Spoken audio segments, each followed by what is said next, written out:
It was a beautiful morning on the island of Sodor. Thomas the Tank Engine's blue paint sparkled in the sunshine as he puffed happily along his branch line with Annie and Clarabelle. He was feeling very pleased with himself.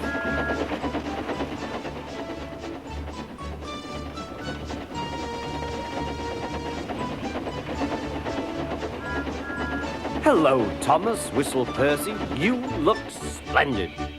"Yes, indeed," boasted Thomas. "Blue is the only proper color for an engine." "Oh, I don't know. I like my brown paint," said Toby. "I've always been green. I wouldn't want to be any other color either," added Percy. Well, anyway, huffed Thomas, "blue is the only color for a really useful engine. Everyone knows that." Percy said no more. He just grinned at Toby. Later, Thomas was resting when Percy arrived. A large hopper was loading his trucks full of coal. Thomas was still being cheeky. "Careful," he warned. "Watch out with those silly trucks." Go on, go on, go on," muttered the trucks. "And by the way," went on Thomas, "those buffers don't look very safe to me." The last load poured down. "Help!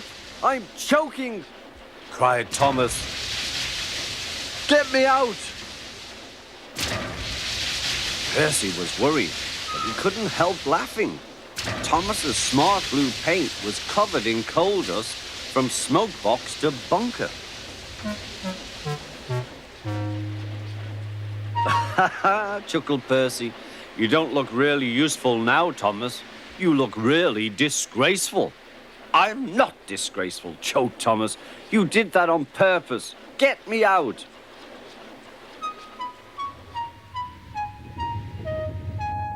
It took so long to clean Thomas that he wasn't in time for his next train. Toby had to take Annie and Clarabelle. "Poor Thomas," whispered Annie to Clarabelle. They were most upset.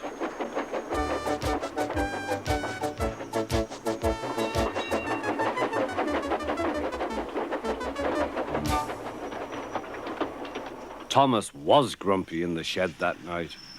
Toby thought it a great joke, but Percy was cross with Thomas for thinking he had made his paint dirty on purpose. Fancy a really useful blue engine like Thomas becoming a disgrace to the Fat Controller's railway. Next day, Thomas was feeling more cheerful as he watched Percy bring his trucks from the junction.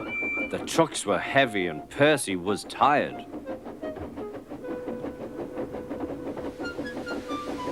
"Have a drink," said his driver, "then you'll feel better." The water column stood at the end of the siding with the unsafe buffers. Suddenly, Percy found that he couldn't stop. The buffers didn't stop him either. "Oh!" wailed Percy. "Help!" The buffers were broken and Percy was wheel-deep in coal. It was time for Thomas to leave. He had seen everything. "Now Percy has learned his lesson too," he chuckled to himself.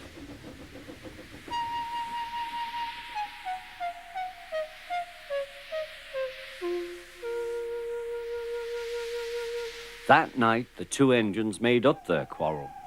"I didn't cause your accident on purpose, Thomas," whispered Percy. "You do know that, don't you?" "Of course," replied Thomas, "and I'm sorry I was cheeky. Your green paint looks splendid again, too. In future, we'll both be more careful of coal."